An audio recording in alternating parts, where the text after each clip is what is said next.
E vamos conversar aqui então com a Lilian Domingos, ela que é educadora socioemocional, vai conversar com a gente, vai trazer um pouco de dicas aí nessa área tão importante hoje. Lilian, boa tarde, seja muito bem-vinda aqui ao Telescópio, tudo bem? Boa tarde, Guto, muito prazer da minha parte estar aqui mais uma vez com vocês e é uma alegria muito grande poder compartilhar um pouquinho dessa informação que é tão importante que agora, nesse momento, está sendo mais necessário ainda. Muito bem, conta um pouquinho pra gente aqui, Lilian, a respeito, vamos dizer assim, dessa questão, educadora socioemocional, falando sobre as habilidades socioemocionais, né? Quando a gente ouve assim, parece um nome que a gente já ouviu falar de longe, mas não sabe muito dizer o que é, né? Explicar. Então, se você puder explicar um pouquinho pra gente? Então, esse conceito de educação socioemocional, eu vou dar um pouquinho da linha do tempo, da história, de como começou isso aí, para a gente poder se situar. Então, os primeiros estudos falando sobre inteligência emocional, sobre inteligência intrapessoal, começou lá em 1983, com a teoria das múltiplas inteligências, do Howard Gardner.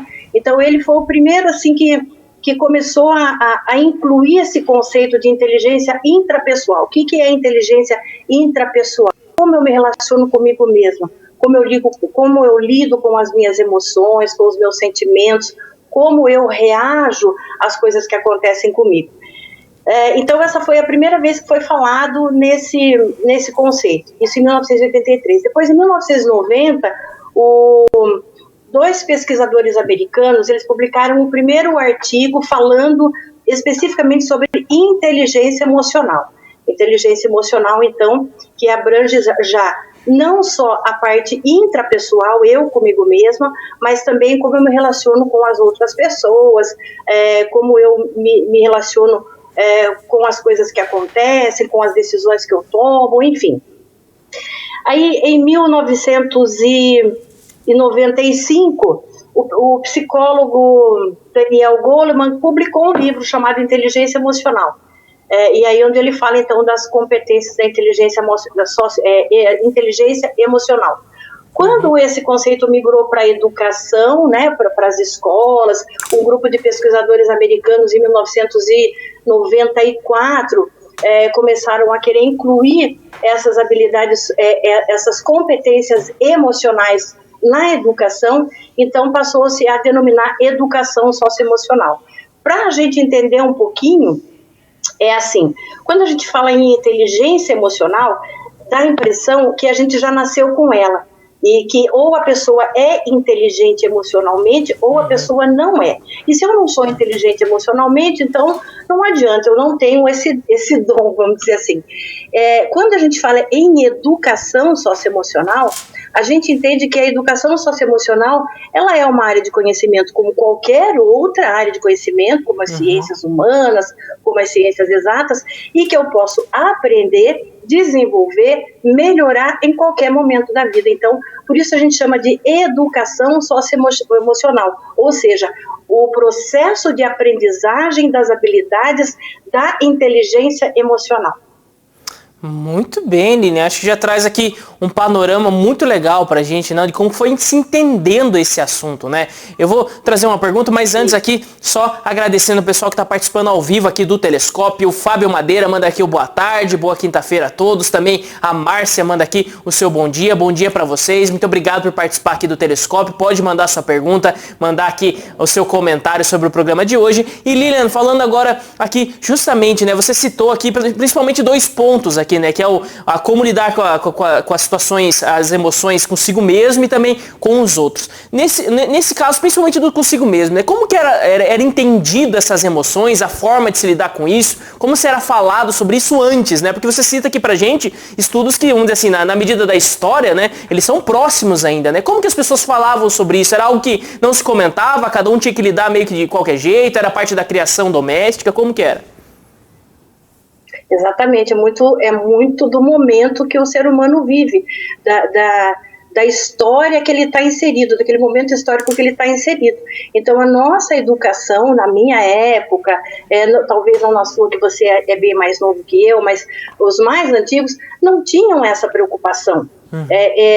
A gente nascia crescia, estudava, casava, procriava e aposentava. Então, a gente não tinha muito essa preocupação com a felicidade, conceitos como, por exemplo, a felicidade, a trabalhar os valores humanos, né? Isso em 1950, 60, quem que estava preocupado com isso? A gente tinha uma preocupação naquele momento histórico de sobrevivência mesmo, né? Aqueles instintos mais primários. Então, a partir da evolução, da própria evolução da informação e tudo que acontece com a vida do ser humano hoje, há uma preocupação em ser feliz. Ser feliz era uma preocupação que era assim, quase que inexistente, vamos colocar bem entre aspas. Então, a partir das informações que a gente vai recebendo, a gente já não quer mais, como diria o Titãs, a gente já não quer mais só comida, bebida, a gente quer comida, diversão e balé, a gente quer ser feliz. Então, muito em busca dessa necessidade da felicidade, a gente começa a querer entender o que me faz feliz, o que me torna, o que me faz alegre, quando eu estou irritada, quando eu estou nervosa, o que me estressa. Então, a partir dessa necessidade de encontrar a felicidade, eu acredito nisso, é que a gente começou a buscar, então, a necessidade de melhorar as relações com o mundo que nos cerca e a partir, inclusive, da comunicação, porque nós nos comunicamos muito mal. Então, a comunicação dentro da educação socioemocional é fundamental. Muito bem. E também trazendo aqui, Lilian, pra gente, justamente a respeito, então, você falou aqui do si mesmo, né, do olhar para essa pergunta, né, do que me faz feliz, do que é ser feliz, ter de certa forma certos parâmetros aí que conseguem julgar a sua própria vida, né, e falando a respeito da questão social também, né, que você colocou aqui, né, que é o contato com os outros. Eu erro se eu presumir que, vamos dizer assim, antigamente isso era mais ou menos o que queria se fazer nos códigos de etiqueta, na forma de você, vamos dizer assim, de você lidar, de você responder às pessoas, porque isso mais ou menos tinha, né, um esboço, principalmente entre os antigos, né, coisas que você deveria fazer, formas que você deveria falar com alguém, com outra pessoa. Isso era já um esboço ali da educação socioemocional ali com os outros, ou não? Isso é muito longe ainda do que chegou hoje? Essa questão do relacionamento com os outros, da educação que nós recebemos, olha, quando você for na casa de uma visita, não mexe em nada, eu acho que é mais ou menos isso que você está falando, do que você está querendo dizer. Você estava no meio de uma conversa, a gente dizia assim, olha, quando os adultos estiverem falando, vocês ficam quietos, vocês não se intrometem na conversa, não era mais ou menos assim? Então, essa é apenas uma das questões dentro da educação socioemocional. A educação socioemocional, ela faz a gente entender por que a gente tem que ter determinados comportamentos em determinados lugares. E se isso faz sentido para mim e para você. Porque se de repente pode ser uma regra para mim, mas para você na sua casa essa regra não faz nenhum sentido. Entendeu? Então, a educação emocional, ela faz você entender qual a necessidade que você tem de esperar o outro falar primeiro. Não é só uma questão de educação. Os antigos diziam mais ou menos assim, me corrija se eu estiver errada, se você não concordar, tá tudo bem. Mas os antigos diziam assim, quando um burro fala, o outro abaixa a orelha. Você já ouviu esse ditado? Já ouvi. Então, isso para a educação mais antiga era só uma forma assim, você fica quieto, você tem que me obedecer. Hoje não. Hoje você tem que entender qual a razão que faz com que você precise ouvir primeiro o que o outro está dizendo, para depois você emitir a sua opinião ou você falar depois. Então, veja, é a mesma coisa, só que com um sentido, um significado mais abrangente, que faz você entender por que você tem que, em termos antigos, calar a boca. Não é que você tem que calar a boca, mas para você até entender o que está acontecendo ali naquele momento. Olha só, que legal, né? E dentro disso, né, eu vejo assim que você falando aqui pra gente, foi algo que foi desenvolvido de uma maneira muito séria, né? Tem estudos muito sérios, estudos psicológicos e tudo, estudos comportamentais das pessoas e tudo, e que isso foi, de certa forma, chegando em alguns parâmetros, né? E você falou, se você puder só citar pra gente aqui uns principais pontos agora que você vê, assim, que são pontos que conseguem ajudar as pessoas já que é aquilo que mais falta hoje, né? Que você, muitas vezes nos seus diagnósticos, na sua vivência ali, você vê que hoje mais falta para as pessoas, para elas conseguirem, vamos dizer assim, lidar melhor com tudo que acontece. O ponto fundamental, eu diria assim, se você quer começar a dar os primeiros passos na inteligência emocional ou na educação socioemocional, é o autoconhecimento. Você precisa se conhecer primeiro. Você precisa saber quem é você, por que você é como você é. Essa pergunta, Guto, quem é você, é muito difícil de ser respondida. Se eu perguntar para você agora, quem é você, o que você vai dizer para mim? Que eu diria para você, olha só, então é algo que a gente precisa construir mesmo, né? São vários pontos, né? Não sei se a gente consegue olhar pra gente desde fora como se fosse um objeto, assim, né? Poder falar, não, é isso, isso, isso fechado, né? É uma coisa que está acontecendo, de certa forma. Exatamente. Quando a gente pergunta para as pessoas quem é você, o que normalmente elas dizem? Elas dizem a profissão. Eu sou o Guto, jornalista, eu trabalho na TVI. Não, você não é um jornalista, neste momento você está. Eu já fui tanta coisa na minha vida. Eu já fui radialista, eu já fui professora, eu já fui caixa de banco, eu já trabalhei em empresa de comunicação em televisão. Quer dizer, eu estava naquele momento trabalhando naquelas empresas, mas eu sou tudo isso que eu já fiz na minha vida e muito mais. Então, definir quem sou eu é muito complexo. Então, o primeiro ponto é autoconhecimento. Eu preciso saber quem sou eu, do que eu gosto, do que eu não gosto, por que eu não gosto de determinadas coisas. E aí faz eu entender um pouquinho também por que às vezes eu não, vamos dizer assim, eu não me acerto com determinadas pessoas. Sabe aquele negócio que fala assim, meu santo não bateu com com o santo da outra pessoa, né? E tem gente que o santo não bate, o santo apanha. Se eu entendo quem sou eu até começo a respeitar essa outra pessoa cujo meu santo não bate com o dela, porque eu entendo que ela tem um outro perfil comportamental, ela é um outro ser humano, enfim. Então, para responder de forma mais objetiva a sua pergunta, porque eu me empolgo... não, mas pode contar, não tem problema. De forma objetiva, os 5 pilares, vamos dizer assim, os 5 conceitos principais da educação socioemocional é o autoconhecimento, saber quem eu sou, da minha essência. Então, eu tenho que passar por um processo de autoconhecimento. O segundo ponto importantíssimo é a gestão das emoções, que, na verdade, esse nome, gestão das emoções, ele é meio, vamos dizer assim, uma forma de expressão, porque eu não tenho como gerenciar as emoções. A emoção é fisiológica, a emoção é aquilo que acontece quando acontece algo, aquele susto, sabe quando você fica tremendo, quando você vê alguma coisa que te assustou, ou então aquela vontade de chorar que dá, isso é uma emoção. É muito difícil represar a emoção, é fisiológico.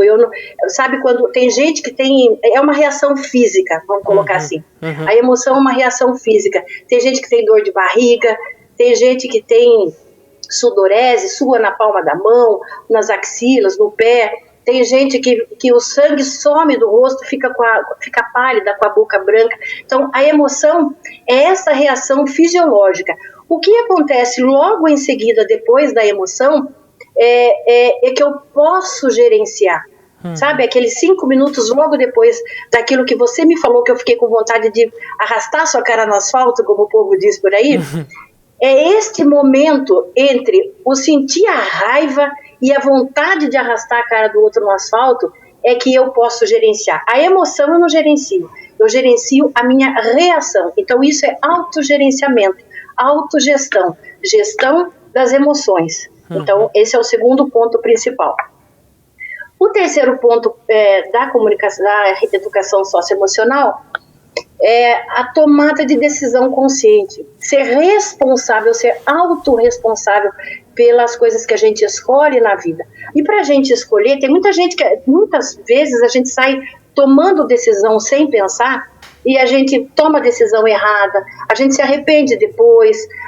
Então, aprender a avaliar perdas e ganhos, nós não aprendemos isso, e avaliar erros e acertos a partir do histórico de vida que a gente já tem e daquilo que eu quero continuar repetindo na minha vida ou não. Se eu tenho uma associação de coisas que aconteceram comigo, que eu não quero mais passar por aquilo, eu tenho que saber onde é que eu estou errando. Onde eu estou errando, que decisão errada que eu tenho tomado e que eu não quero mais tomar daqui para frente, de hoje para frente. O meu trabalho, Guto, olha sempre do agora para o futuro. Como você quer ser daqui para frente. Então esse é o terceiro ponto, escolhas e tomada de decisão consciente.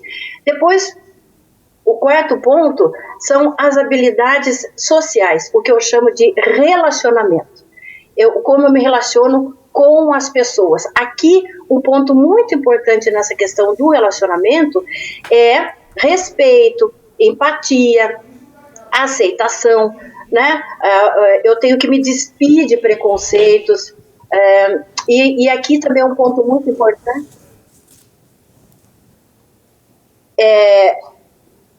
E aí, quando um ponto muito importante no relacionamento, nessa questão do relacionamento, da habilidade social, é a comunicação.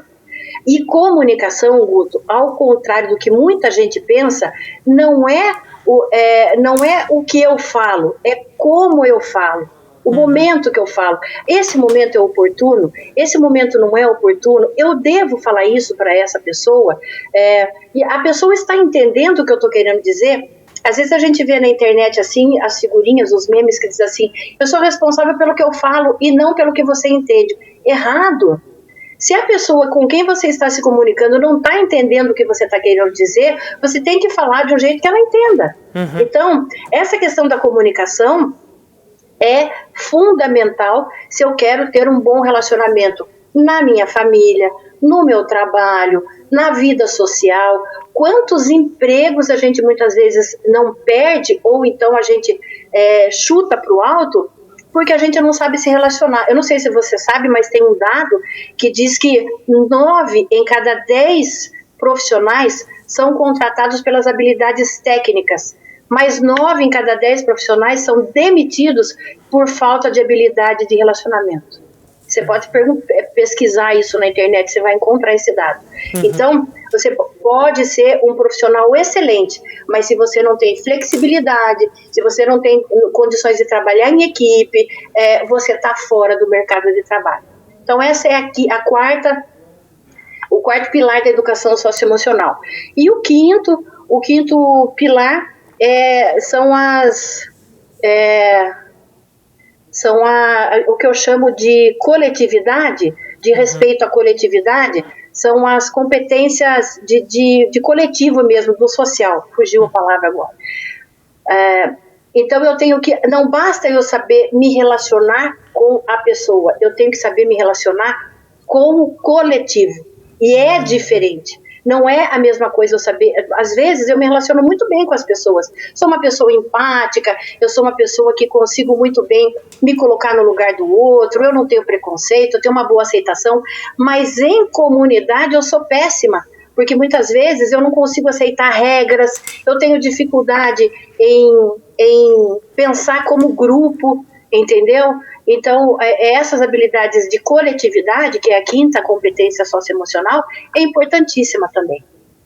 Muito bem. Então, não sei se ficou claro que são essas 5. Não, ficou claro sim para o pessoal, a gente conseguiu ver muitos pontos mesmo, onde normalmente acontecem os choques, né? Onde, assim, tem gente que tem alguns problemas na gestão da emoção, tem gente que tem alguns problemas na questão das decisões, né? Às vezes ela acaba, vamos dizer assim, tomando as decisões de forma inconsciente, não conseguindo pensar direito. Então, a gente vê que são pontos muito críticos. E nesse tempo de pandemia, Lilian, você vê, assim, que o desafio ele mudou um pouco, porque de certa forma, vamos dizer que para muitas pessoas o campo do jogo mudou, né? Era uma situação na casa e do dia para a noite a situação mudou muito, era uma situação no trabalho, essa situação mudou muito. Você vê que algumas dificuldades surgiram também nesse tempo? Eu acho que as dificuldades surgiram para quem já não tinha essas habilidades. Eu vejo, assim, o que eu percebo é que as pessoas criam muita resistência. E quando você cria resistência, você só piora uma situação. Você, ao invés de você pensar na solução e de você, por exemplo, vamos pegar a pandemia, né? Tem um monte de coisa acontecendo contra a minha vontade. Então, eu não posso fazer coisas que eu fazia antes, ou pelo menos eu não deveria, porque tem gente que continua fazendo, mas enfim, cada um sabe de si. Mas eu não deveria fazer algumas coisas, ou eu não devo fazer coisas que eu fazia antes. Algumas pessoas estão lidando melhor com isso, outras não. Outras têm uma rejeição a uma regra imposta, ou pelo menos uma regra que seja sugerida, porque tem coisa que não é nem imposta, é sugere-se que você não saia de casa, sugere-se que você não aglomere final de semana, sugere-se que você use máscaras ao precisar sair. Então tem algumas coisas que são sugeridas para que você tenha uma melhor, vamos dizer assim, correr menos risco. Algumas pessoas têm muita resistência a seguir essas sugestões. Então, não, eu não sigo sugestão, eu não sigo regra, eu vou continuar fazendo o que eu faço. E aí, o que acontece?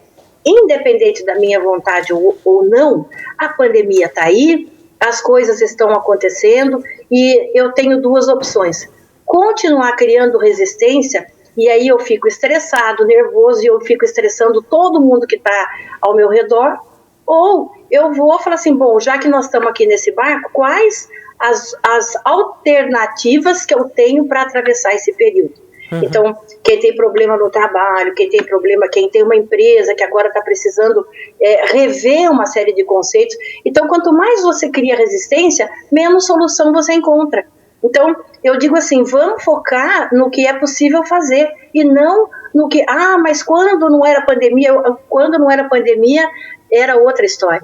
Então, eu penso que está mais difícil agora para quem fica focando no problema. Então, uma das coisas que eu abordo no meu trabalho, junto com os mentorados, junto com os meus alunos, é aprender a ver possibilidade, oportunidade e solução. Tentar encontrar a solução para aquilo que já está estabelecido. Eu tenho como lidar contra isso? Não, eu não tenho. Não depende de mim. Depende de uma série de outros fatores que não diretamente de mim. Então, como eu vou lidar com isso? Como eu vou encontrar solução para essa situação? E a gente trabalha também criatividade, que também é uma das inteligências múltiplas, para encontrar soluções para aquelas coisas que acontecem contra a minha vontade. Olha só, então, muito interessante, é sempre um aprendizado muito grande, é algo também que cada um hoje, né, ele tem que pensar um pouquinho, tem que olhar com carinho, porque é algo que desenvolve uma qualidade de vida muito melhor, né, quando nós temos aí esses traços aí, vamos dizer assim, esses recursos, né, para poder lidar com as situações, porque querendo ou não, adversidades, problemas, situações, elas vão aparecer o tempo todo, essa é mais uma só que nós estamos passando, né, mas que de tudo isso nós tiramos aí um grande aprendizado. Lilian, muito obrigado pela participação aqui com a gente. Se quiser deixar mais um recado final aqui pro pessoal, tá bom? Fica aberta a câmera do telescópio, mas desde já, muito obrigado. Quero sim. Eu quero dizer o seguinte, que sabe aquela música do a Gabriela, eu nasci assim, eu cresci assim, eu sou mesmo assim e você sempre assim? Isso é só uma música e como toda obra poética ela tem licença poética, porque para a neurociência o indivíduo aprende eternamente, enquanto você for vivo você está aprendendo. Então esse negócio de eu sou assim mesmo e não vou mudar é só uma mentira que contaram para você, tá? Então se você está se sentindo incomodado, se isso não incomoda você, legal, tá tudo bem. Se isso está atrapalhando você, se a sua forma de conviver, a sua forma de se relacionar com você mesmo e com as outras pessoas, com o mundo, seja no seu trabalho, seja na sua casa, se isso está atrapalhando a sua vida de alguma forma, procure ajuda. Então, saiba que isso é uma questão de aprendizado. Você não aprendeu, mas não é porque você não aprendeu que você não pode aprender. Você também não sabia andar, você também não sabia falar, você também não sabia fazer um monte de coisa. Para fazer jornalismo, o Guto fez faculdade de 4 anos, teve que fazer estágio, teve que trabalhar com um monte de gente para aprender a fazer coisas. Então, A educação socioemocional não é terapia. Nós não vamos olhar para o seu passado, nós não vamos ver trauma, é ver o que você sabe hoje e como você pode melhorar o seu aprendizado e como você pode evoluir como ser humano no que diz respeito ao tratamento que você tem com você mesmo e com as outras pessoas. Se no meio do processo a gente vê que você tem bloqueios muito profundos que estão relacionados com traumas passados, o que acontece? A gente encaminha você para um psicólogo, para um profissional da área da saúde. Mas o meu trabalho é de ensinar. Eu sou professora, eu sou educadora socioemocional. Eu vou ensinar você a se relacionar consigo mesmo e com as pessoas com quem você convive, sendo essa convivência opcional ou obrigatória, porque tem gente com quem a gente é obrigado a conviver e outras pessoas a gente pode optar em conviver com elas ou não. Então eu convido você para vir conhecer o meu trabalho, para vir fazer uma sessão, uma aula, uma mentoria, como você quiser chamar. Eu não rotulo o meu trabalho. Eu sou professora, eu sou educadora socioemocional. E para que idade é isso aí? Para qualquer idade, de crianças a adulto. Mas as crianças já estão agora, a partir de agora, já estão aprendendo educação socioemocional já desde a educação do ensino infantil. Então, as crianças já vão, a partir de agora, aprender isso na escola. Você que é adulto e gostaria de aprender, então é para você que eu estou falando, tá bom? Eu atendo na clínica Espaço Integrar, fica ali na esquina da Via Ceslau Brás, aquele prédio bonito, branco. Dá uma ligadinha lá para nós, no 35275770, é só marcar e venha fazer uma aula, uma avaliação, uma sessão, e eu tenho certeza que você não vai ser a mesma pessoa daqui para frente. Muito obrigado, Lilian. Conversar com a gente então aqui a Lilian Domingos, ela que é educadora socioemocional aqui em Itapetininga.